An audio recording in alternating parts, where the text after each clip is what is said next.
Imagina caminar por una calle estrecha de Roma, iluminada solo por las sombras danzantes de los antiguos faroles, cuando una brisa gélida corta el silencio nocturno y por un breve instante el cielo se rasga en luz, no una luz común, sino un resplandor que parece respirar, pulsar, observar. Testigos del pasado relataron ese momento como el descenso de los alados, pero los registros oficiales lo califican de simple leyenda. ¿Qué ocurrió realmente aquella noche?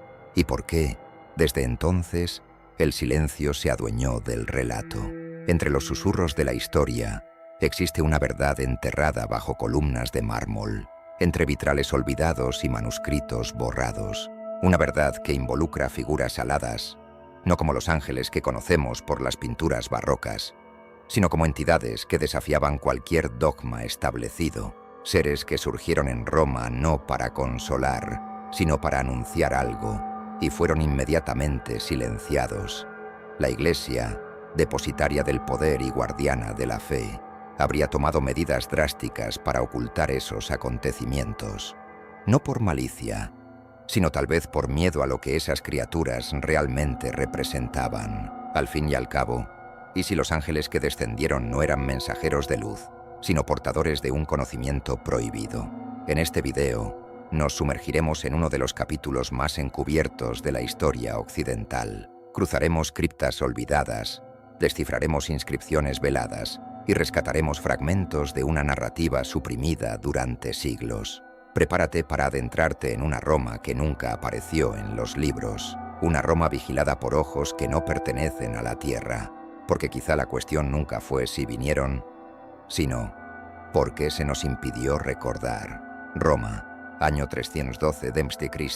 La ciudad, aún impregnada por los vestigios del paganismo y por la ascensión del cristianismo, era un escenario de disputas silenciosas entre mundos visibles e invisibles. Aquella noche en particular, no fue la guerra entre imperios lo que dejó a los ciudadanos en desesperación, sino algo venido de arriba. No un cometa, ni un fenómeno meteorológico. Quienes lo vieron jamás lo olvidaron. El cielo parecía haber sido rasgado por una luz incandescente, como si la bóveda celeste hubiese sido perforada por una voluntad que no era humana.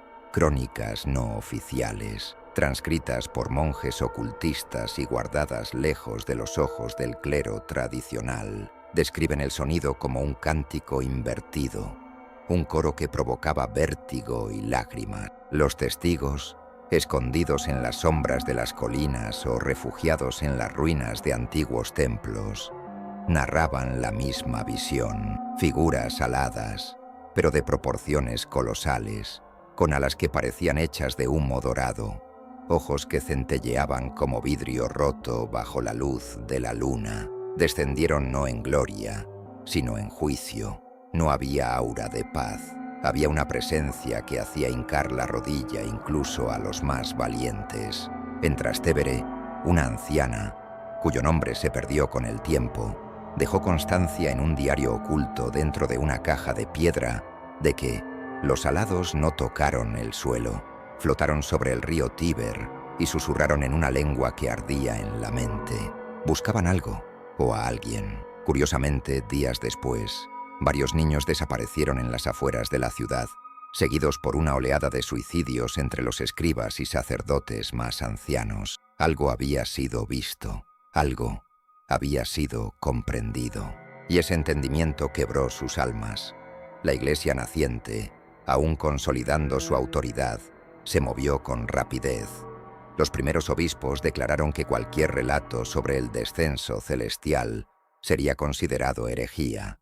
Se convocó a escribas para quemar registros y a artistas para borrar murales que habían empezado a retratar a los visitantes de forma distinta a la de los ángeles conocidos. Las órdenes fueron directas. Estas criaturas no forman parte de la verdad revelada. Pero hubo un hombre que no obedeció. Su nombre era Leontius, un joven copista de una abadía en las colinas del Lacio. Fascinado por lo que había escuchado, empezó a reunir fragmentos de los relatos borrados. Creía que aquellas entidades no eran ángeles ni demonios, sino mensajeros de una inteligencia mucho más antigua que el propio Edén. Leontius describió una teoría perturbadora.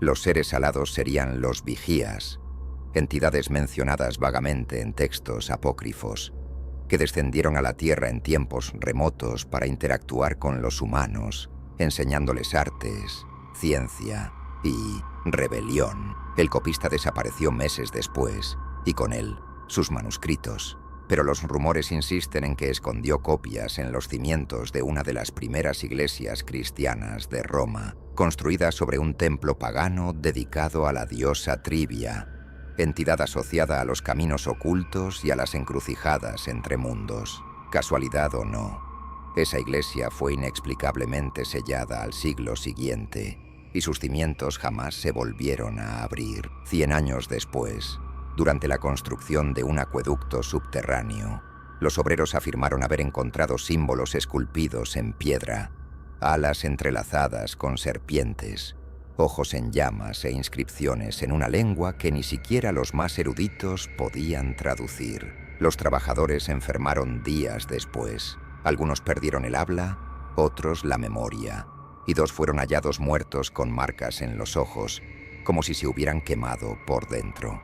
El imperio, ya debilitado, ignoró lo sucedido, pero la iglesia tomó posesión de la excavación y declaró la zona suelo sagrado contaminado. No se permitió ninguna construcción allí desde entonces, y cualquier mapa posterior borró su ubicación exacta. Tras las tapicerías del Vaticano, documentos sellados hablan de la noche en que los cielos se abrieron, no como una visita divina, sino como una incursión indeseada, una falla en el velo, una grieta en la narrativa. Los teólogos que se atrevieron a cuestionar el evento fueron enviados a misiones lejanas y nunca regresaron. Lo más perturbador, sin embargo, son los susurros que persisten en ciertos círculos esotéricos, que uno de esos seres alados permaneció, que se niega a partir, que camina disfrazado entre los hombres, esperando a que la próxima hendidura en el cielo se abra para devolverlo a su reino, o para permitir que los otros lo sigan. Lo que los romanos vieron aquella noche no fue un milagro, fue un recordatorio de que hay entidades que observan, esperan e intervienen, y de que, a veces, el cielo no es un lugar de consuelo, sino un espejo oscuro de nuestros secretos más antiguos. Cuando la Iglesia percibió que el fenómeno del descenso no se borraría solo con represión, se creó una orden secreta. No predicaba en los altares, sino en los subterráneos. Su nombre jamás se registró oficialmente, pero en las sombras se la conocía como la Orden del Velo, una hermandad de monjes, estudiosos y guardianes encargados de investigar, catalogar y, por encima de todo, ocultar todo lo relacionado con las entidades aladas. Su fundación se remonta al siglo IV, justo después de la desaparición de Leontius, el copista rebelde, liderada por un hombre llamado Gregorius, cuyo origen permanece envuelto en la niebla. La Orden del Velo creía que el descenso de aquellos seres no fue un error, sino el eco de un pacto ancestral. No estaban preocupados solo por la fe, sino por el equilibrio entre 2 mundos. Un equilibrio que, si se rompía, llevaría a la destrucción de la realidad tal como la conocemos. Los miembros de la orden actuaban como espectros, no dejaban rastro, no buscaban reconocimiento. Vestían túnicas oscuras bordadas con símbolos que mezclaban cruces invertidas, ojos abiertos y espirales, iconos que supuestamente protegían contra la mirada de los alados. Irrumpían en criptas antiguas, copiaban inscripciones ocultas en vitrales y rescataban artefactos considerados malditos antes de que cayeran en manos de teólogos comunes. Todo se almacenaba en cámaras secretas bajo basílicas, donde el incienso ardía constantemente para ocultar el olor del tiempo y de la verdad.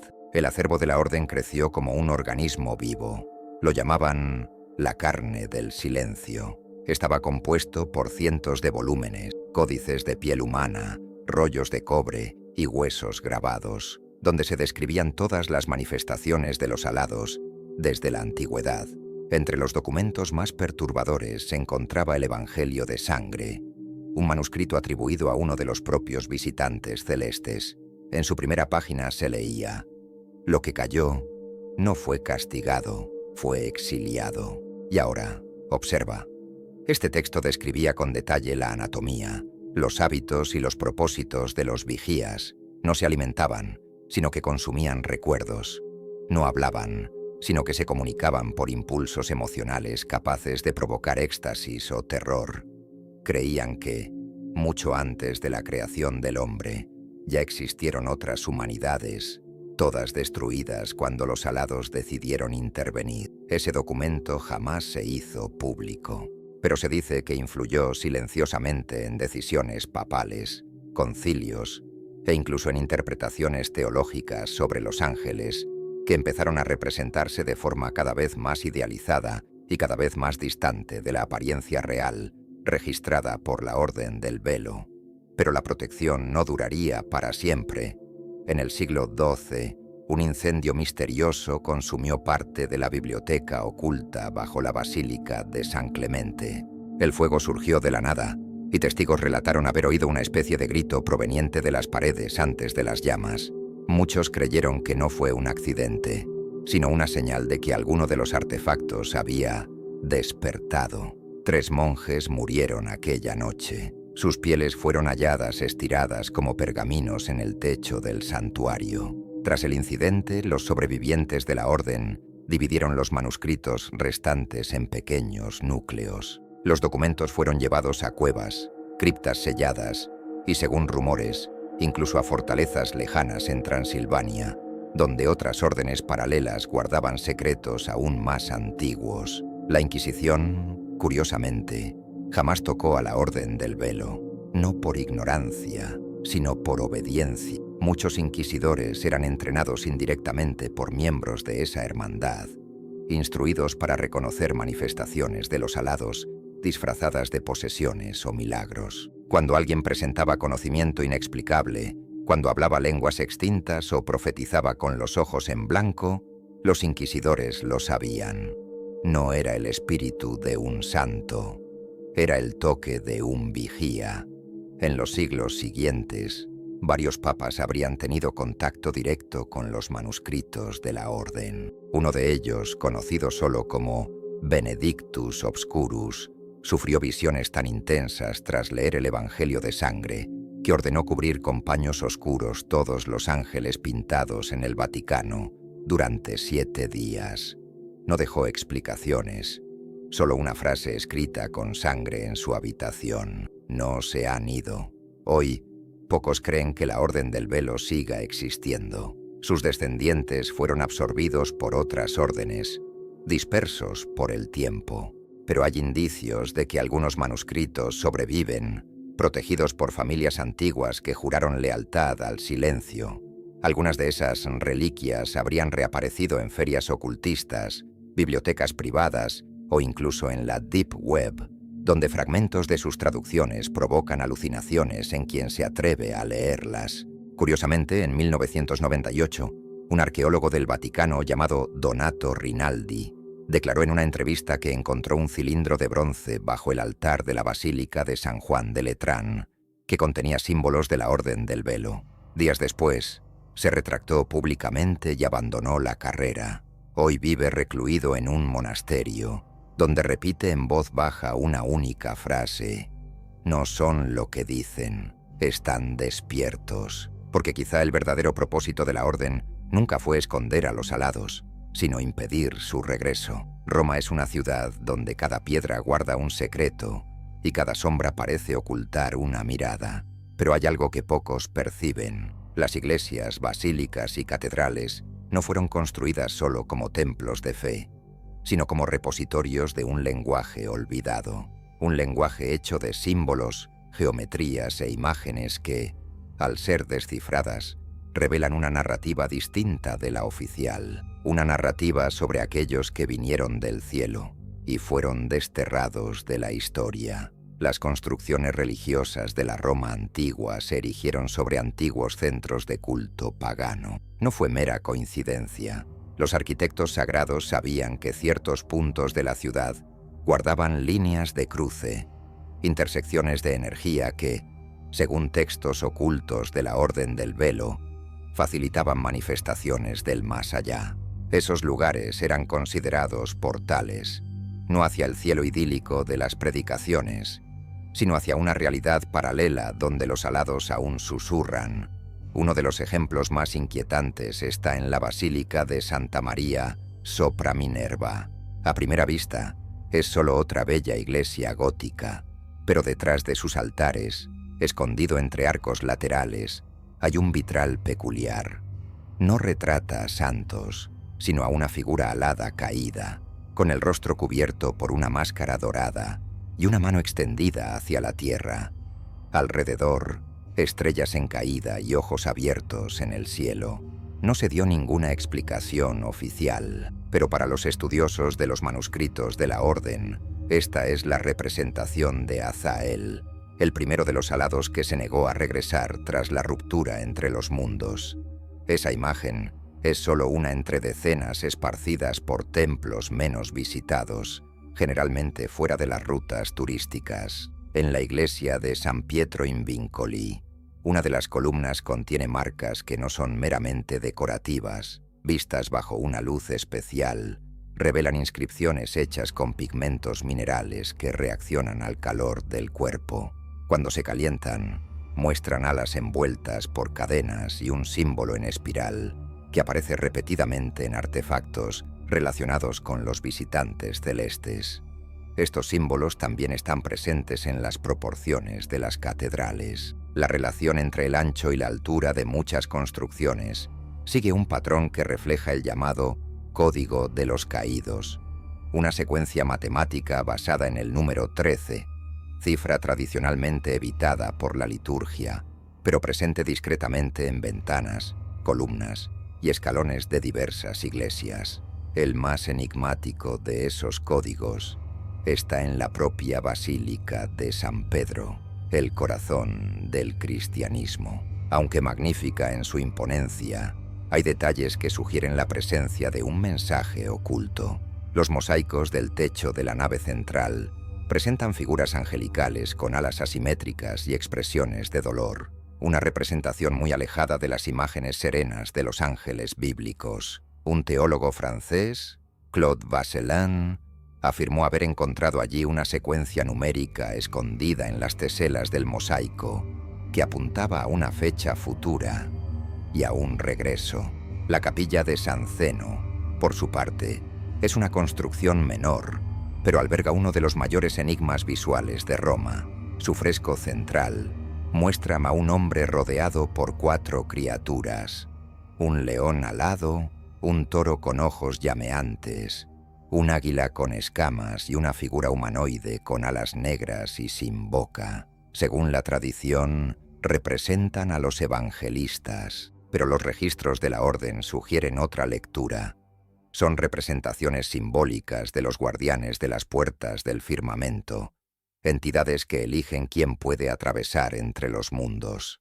Muchos de esos símbolos se mantuvieron no por ignorancia, sino por respeto o por miedo. Los constructores sabían que borrar por completo la presencia de los alados podría traer consecuencias. Así, prefirieron ocultarlos bajo capas de significado. Un símbolo puede ser solo un adorno, hasta que sabes qué buscar. Existen también esculturas que, pese a su belleza artística, portan rasgos perturbadores.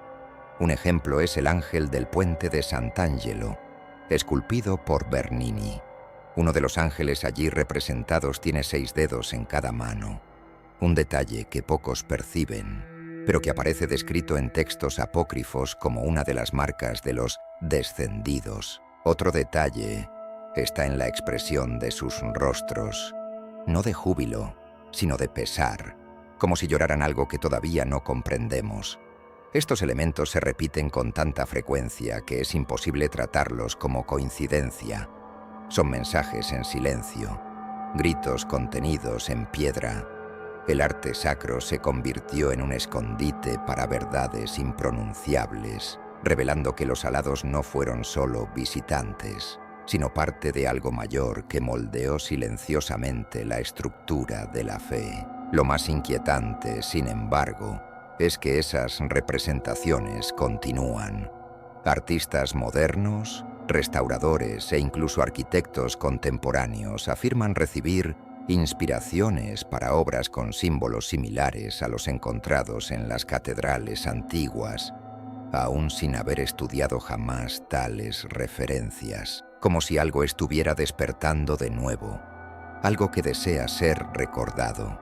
Las catedrales hablan, no con palabras, sino con imágenes, medidas y sombras. Y lo que cuentan es que la verdad sobre los ángeles que descendieron en Roma no fue borrada, solo esculpida en silencio para quienes se atreven a ver más allá del velo.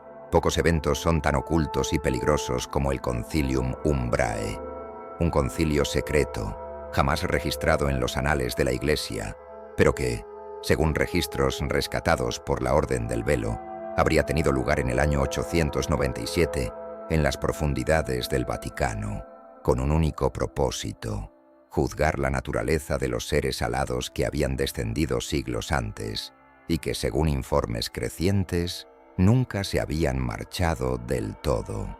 La reunión no se celebró en salones iluminados por candelabros, sino en cámaras subterráneas, donde el aire era espeso y el silencio parecía contener ecos de voces olvidadas.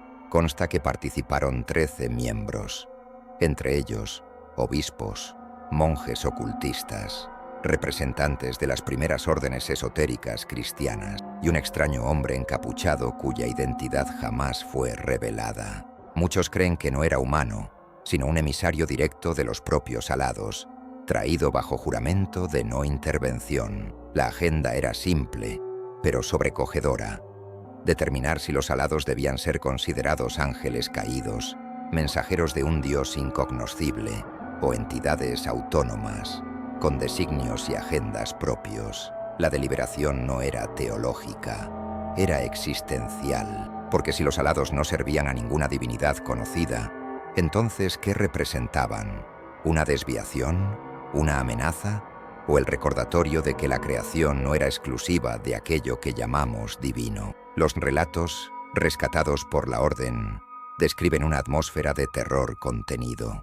Uno de los obispos presentes habría desmayado al escuchar, en latín antiguo, un pasaje de un pergamino traído por uno de los monjes. Non sunt ministri, sunt relicti. No son siervos, son los que fueron dejados. La frase resonaba como un veredicto ancestral, anterior a la propia fundación de la fe cristiana. Allí, por primera vez, se insinuaba la idea de que los alados podrían ser remanentes de una creación paralela, olvidada o desterrada de la realidad conocida. Durante el concilio se presentó un artefacto, el fragmento de Bariel, una pequeña piedra negra envuelta por un halo de energía fría, supuestamente extraída del lugar donde uno de los alados se manifestó. La piedra alteraba el estado mental de quien la tocaba, provocando visiones de ciudades hechas de luz líquida y estructuras flotantes en un cielo sin sol. Quienes presenciaron el fenómeno relataron un sentimiento de nostalgia, como si recordaran una existencia anterior a la suya. El objeto fue sellado en una caja de plata y, según los archivos de la Orden, nunca más se abrió. La gran división ocurrió cuando se discutió la posibilidad de revelar al mundo la existencia de esas entidades. Algunos, liderados por un monje llamado Aurelius, creían que el conocimiento liberaría a la humanidad de las cadenas del dogma, pero otros, más pragmáticos o temerosos, sostenían que la verdad destruiría la fe. Uno de ellos declaró: si el pueblo sabe que existen otros creadores, abandonará al único que tenemos. El debate duró 3 noches. Al final, la decisión se selló no con palabras, sino con sangre. En la última madrugada del concilio, 3 de los miembros fueron hallados muertos. Les habían arrancado los ojos y sus lenguas estaban pegadas al techo de la cámara, como si una fuerza invisible los hubiera silenciado para siempre. El símbolo de la espiral, el mismo encontrado en las catedrales, Fue grabado en sus pechos con cuchillas de hueso. El hombre encapuchado desapareció. No se dio ninguna explicación. El concilio se disolvió de inmediato. A partir de ese momento, la Iglesia adoptó oficialmente una postura silenciosa. Los alados serían integrados en la iconografía cristiana bajo el nombre genérico de ángeles, sin distinción entre los que sirven y los que cayeron. Todas las menciones a concilios secretos se borraron de los registros y a los implicados se les reescribieron o eliminaron los nombres de la historia. Pero los ecos del juicio persistieron. En los siglos siguientes, cada vez que un cardenal u obispo proponía revisar la angelología cristiana, ocurría algo extraño: enfermedades súbitas, accidentes inexplicables, brotes de locura. Un estudioso del siglo XVII, el padre Gregorio Malvini, reunió todos esos sucesos en un grimorio titulado De Silentio Caelorum, del silencio de los cielos. En él defendía la tesis de que existe una fuerza que protege el olvido, que impide a la humanidad mirar directamente la verdad de los alados. Su libro fue prohibido y él murió encerrado en una celda, con la palabra revertentur, regresarán, grabada en su piel con cenizas y saliva. El Concilium Umbrae fue enterrado bajo capas de fe, miedo y tiempo, pero sus consecuencias moldearon silenciosamente la doctrina, el arte e incluso los rituales de la Iglesia.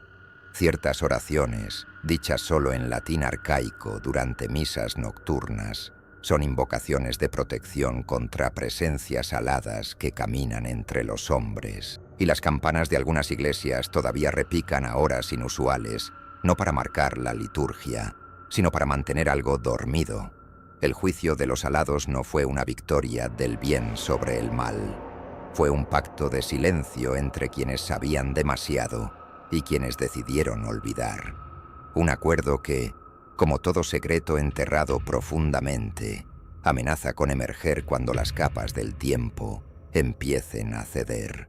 Y quizá, solo quizá, el velo esté a punto de rasgarse de nuevo. En las profundidades de Roma, bajo la superficie cubierta por siglos de gloria imperial y fe cristiana, reposan corredores silenciosos que no figuran en los itinerarios turísticos ni en los mapas arqueológicos comunes. Son túneles, criptas y catacumbas donde el tiempo parece curvarse ante lo que allí está sellado. Pero no todos los secretos permanecieron intactos. Entre fragmentos de huesos, monedas olvidadas e inscripciones borradas, un grupo de arqueólogos independientes encontró algo que no debería existir. Evidencias físicas que sostienen la narrativa de los alados, no como símbolos teológicos, sino como presencia tangible, viva y silenciosamente observada. Todo comenzó en 1933, cuando excavaciones clandestinas en los alrededores de la Vía Apia revelaron una capilla enterrada que no constaba en ningún registro de la iglesia. Al entrar, los investigadores descubrieron un mosaico en el suelo que representaba un círculo envuelto en llamas, con 4 figuras aladas en las esquinas y, en el centro, un símbolo que solo más tarde fue reconocido como parte del alfabeto enoquiano, una lengua asociada a invocaciones angelicales y proscrita por la teología tradicional. Sobre la entrada principal había una inscripción que los dejó en shock: Non sunt sancti, sed vigiles, dormiunt inter vos. No son santos, sino vigías, duermen entre vosotros. La noticia fue acallada. 2 de los arqueólogos desaparecieron. Los otros fueron obligados a firmar acuerdos de confidencialidad impuestos por emisarios del Vaticano. El lugar fue sellado de nuevo y se construyó una carretera encima. Pero antes de que se impusiera el silencio, uno de los investigadores, Matteo Loriani, registró parte de los símbolos hallados en un cuaderno escondido. Ese cuaderno reapareció décadas después en manos de un anticuario en Florencia y reveló lo que llegaría a conocerse en círculos ocultistas como el Código de los Mártires. Se trata de un conjunto de inscripciones esculpidas en piedras funerarias que retratan no solo a los primeros cristianos muertos por la persecución romana, sino figuras aladas siempre presentes al fondo de las escenas, nunca como salvadores, sino como observadores impasibles.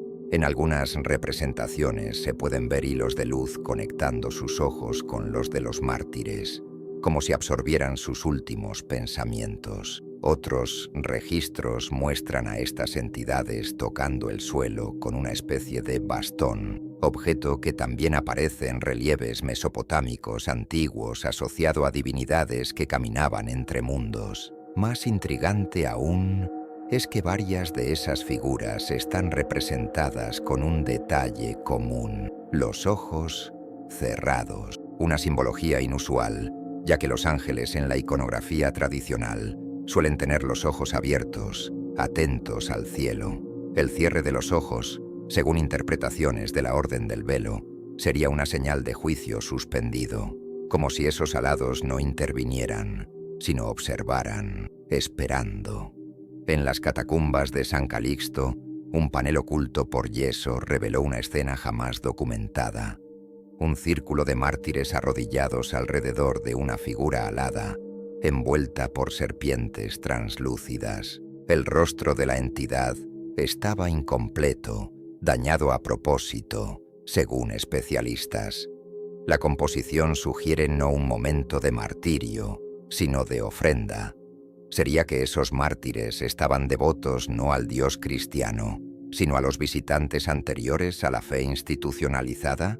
Otra pieza clave fue descubierta en los alrededores del Coliseo: una inscripción en piedra con las palabras «In lumine eius, oblivissimur», en su luz, olvidamos. Pero la piedra estaba oculta dentro de una cripta sellada, protegida por una estatua de San Miguel Arcángel, con las alas invertidas hacia abajo, algo prohibido iconográficamente. La posición de las alas, según los estudiosos del lenguaje visual de la orden, representaba un juramento de silencio ante lo incognoscible. El patrón se repetía en diversos lugares: criptas con pasajes secretos, altares con dibujos superpuestos, tumbas marcadas por símbolos enoquianos y espirales invertidas. En todos, los registros parecían construir una narrativa silenciosa, que los primeros cristianos no solo sufrieron por su fe, sino que también vieron algo que los conectaba directamente con los alados. No los conocían como ángeles, sino como vigías.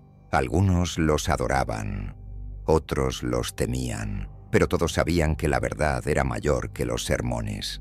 Estos registros dieron origen al término «código de los mártires», porque parecían codificados en un lenguaje que solo quienes habían pasado por un profundo sufrimiento espiritual podían comprender plenamente.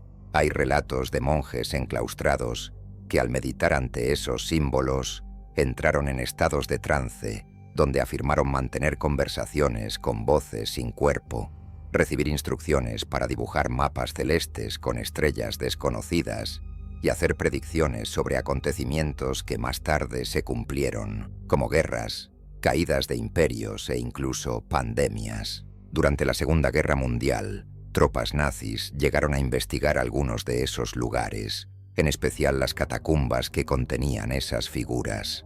La SS tenía una división llamada Ahnenerbe, dedicada a la búsqueda de reliquias ocultas. Documentos hallados tras la caída de Berlín indican que Hitler habría recibido fragmentos del código y considerado a los alados como seres primordiales, anteriores a cualquier raza, incluida la humana. Pero las investigaciones cesaron abruptamente. No hubo más menciones en los archivos oficiales. Hoy, académicos escépticos descartan esos indicios como interpretaciones exageradas de elementos simbólicos comunes al arte antiguo. Pero los estudiosos ligados a tradiciones ocultistas ven en ellos un patrón imposible de ignorar.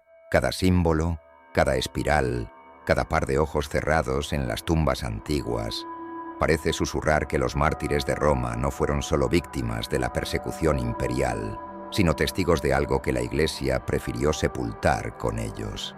Porque quizá el martirio fue, para algunos, un precio, no por la fe, sino por el conocimiento prohibido que sus ojos cruzaron instantes antes del final. Bajo los cimientos de Roma, donde los túneles se entrelazan como venas de una criatura ancestral, reposa un objeto del que pocos se atreven a hablar, incluso en susurros, un artefacto envuelto en silencio, maldición y poder, llamado por los pocos que conocen su existencia el sello de bronce.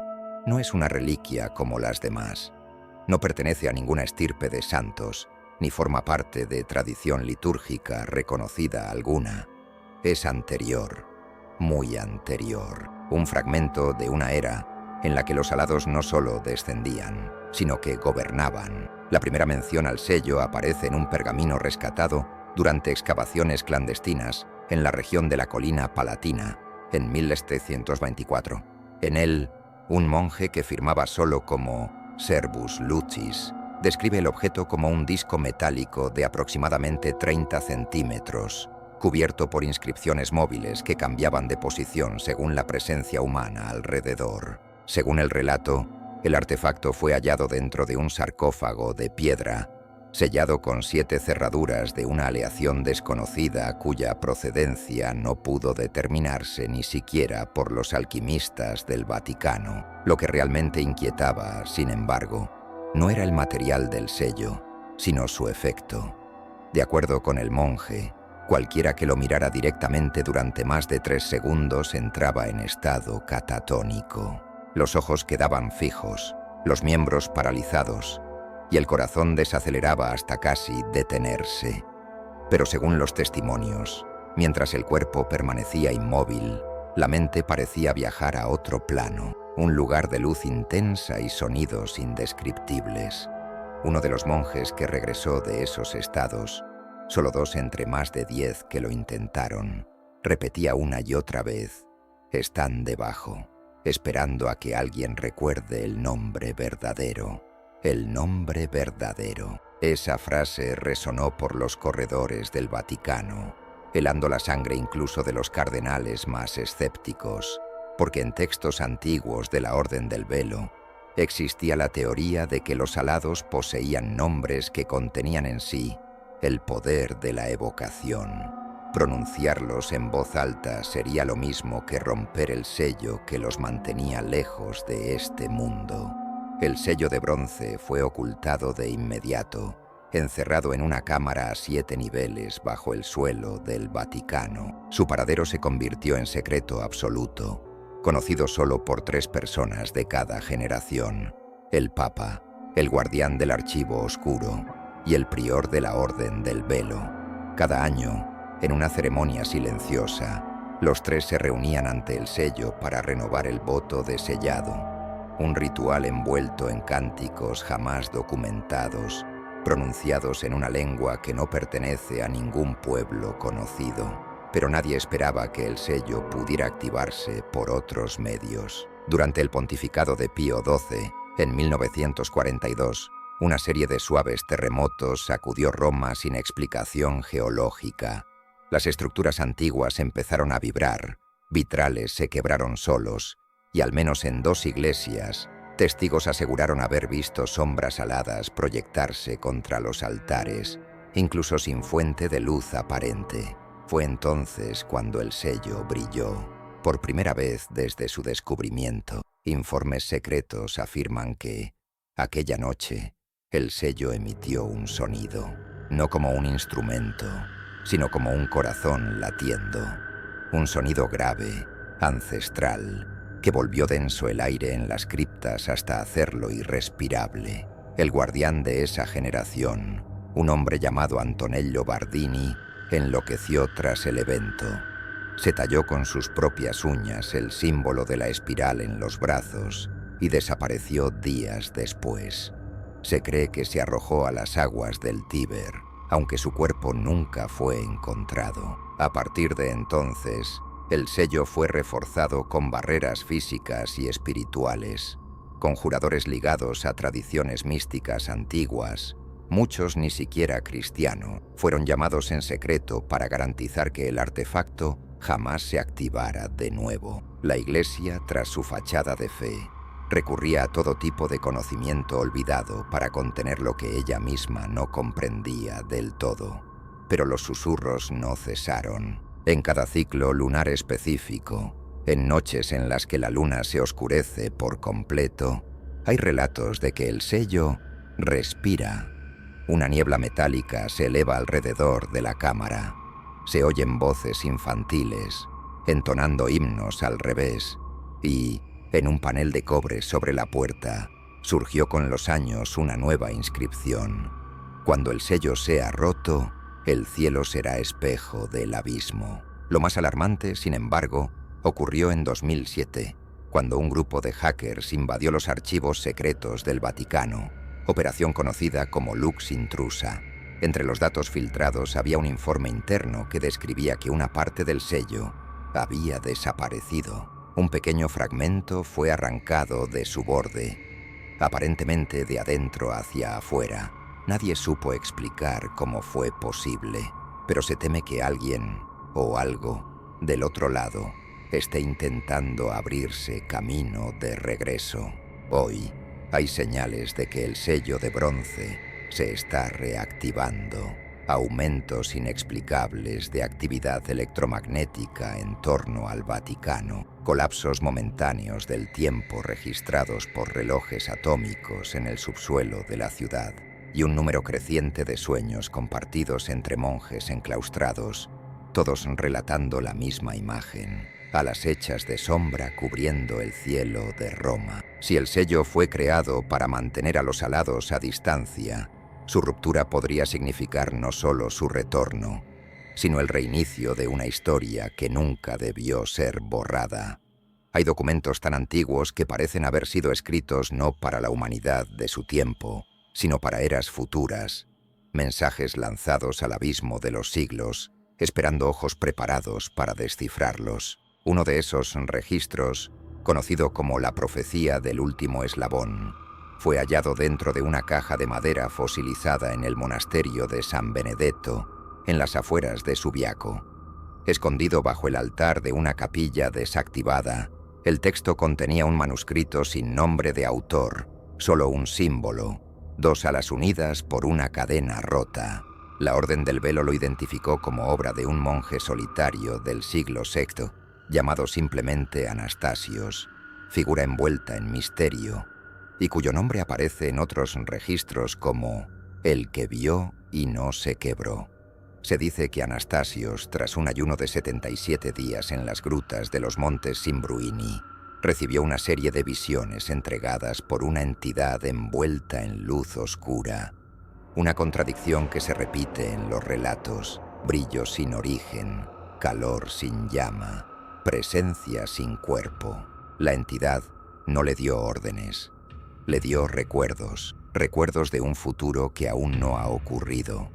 La profecía describe la llegada de un tiempo en que las torres de la fe se curvarán y el cielo dejará de ser techo para convertirse en puerta. Según el texto, los alados que antaño descendieron en Roma no estaban solos. Fueron la vanguardia, mensajeros, sí, pero de un retorno mucho mayor. Su presencia no fue un evento aislado, sino el anuncio de un ciclo que se repetiría cuando la humanidad olvidara el motivo de su origen.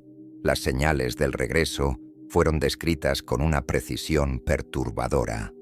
El texto prevé que el primer indicio será un sonido proveniente de debajo de la tierra, un tambor sordo que los hombres llamarán falla geológica. Después, luces que cortan el cielo en noches sin luna, vistas por ojos que niegan lo que ven. Luego, la desaparición de niños en ciudades donde el tiempo parece repetirse. Y por último, lo más temido, el despertar de lo que fue sellado bajo el mármol de Roma, marcado por 3 noches en las que las campanas tocarán solas y nadie se atreverá a salir a la calle. Vaticanistas modernos, al entrar en contacto con el contenido de la profecía a través de archivos filtrados en 2015, intentaron desmentirla como mera alegoría mística. Pero los paralelos con acontecimientos recientes son imposibles de ignorar. Temblores inexplicables en Roma, avistamientos de figuras aladas en las inmediaciones de la ciudad del Vaticano, captados por cámaras de seguridad, una campana de la Basílica de San Juan de Letrán, que sonó a medianoche 3 veces seguidas en una noche de cielo despejado, sin viento y sin que ninguna mano la hubiera movido. Según Anastasios, el retorno de los alados no sería violento, al menos no al principio. Vendrían no con armas, sino con recuerdos. Su presencia provocaría lapsos de memoria colectiva, donde multitudes olvidarían nombres, fechas e incluso su propia identidad. Porque, según la profecía, la mente humana fue diseñada para olvidarlos. Recordar es sufrir. El propio texto trae esta advertencia. El último eslabón traerá la memoria de la caída. Y el mundo se curvará no por fe, sino por vértigo. El último eslabón, de acuerdo con los traductores de la orden, sería una figura humana. Alguien nacido con la capacidad de recordar el lenguaje original de los alados, aquel que precede al latín, al griego y al hebreo. Una lengua que no se habla, sino que se vibra.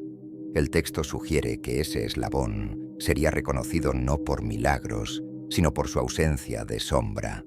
Donde pisa, las luces se curvan.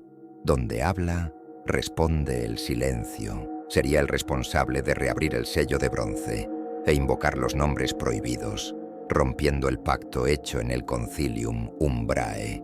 Estudiosos modernos han especulado sobre quién o qué sería ese último eslabón. Las teorías van desde niños nacidos durante eclipses hasta individuos que sobreviven a múltiples paradas cardíacas.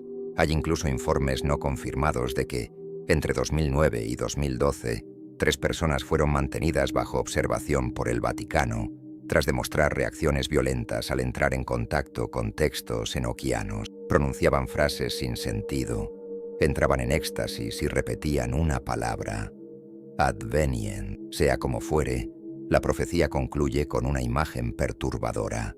El día en que cante el último eslabón, Roma verá las alas que negó, y los cielos se dividirán en 2 voces, una que llama, otra que juzga, y ni siquiera el altar será refugio. Esta descripción se ha interpretado como el colapso no solo de la estructura física de la fe, sino del propio concepto de divinidad que conocemos, porque, según la profecía, los alados no vienen para destruir, vienen para corregir el error de la creación. Esa idea desafía todo lo que la teología tradicional construyó, y es exactamente por eso que fue enterrada, ignorada, negada. Pero los susurros continúan. A veces suenan las campanas, y en algunas madrugadas frías, peregrinos solitarios dicen ver figuras aladas observando desde las colinas, sin palabras, sin prisa, solo esperando.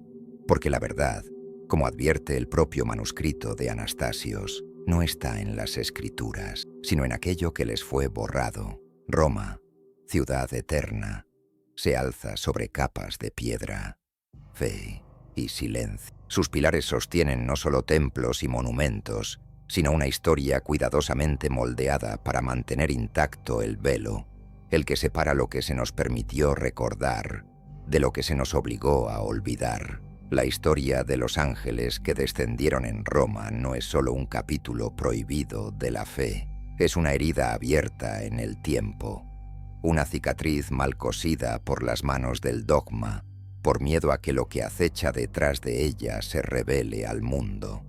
No eran solo ángeles, no eran solo visitantes, fueron, y quizá aún sean, espejos de aquello que la humanidad se niega a aceptar sobre su propia origen. Vinieron no para enseñar, sino para observar, no para guiar, sino para registrar. Y cuando interfirieron, no lo hicieron con violencia, sino con conocimiento, un conocimiento tan antiguo y tan vasto que tuvo que ser silenciado, pues derribaba los pilares de lo que llamamos verdad. La Iglesia, en su afán por proteger el alma humana, tal vez se convirtió en carcelera de una verdad que jamás le perteneció guardar. Hoy, las señales vuelven a multiplicarse, los símbolos reaparecen, las voces olvidadas regresan en sueño. El sello de bronce late como un corazón enterrado bajo las piedras. Y mientras seguimos construyendo sobre ruinas, celebrando los altares que encubrieron el susurro de los vigías, olvidamos que hay ojos en el cielo que nunca se cerraron. Y cuando se manifieste el último eslabón, no vendrá con clarines ni fuego, vendrá con silencio. Y, en el reflejo de nuestros propios miedos, no veremos monstruos, sino recuerdos. Tal vez no sea demasiado tarde, tal vez aún podamos hacer las preguntas correctas, no a las iglesias, no a los libros, sino al espacio entre las estrellas y a las sombras entre los ángeles. Las respuestas que buscas están en las preguntas que nadie se atreve a hacer. Hasta la próxima inmersión en lo prohibido.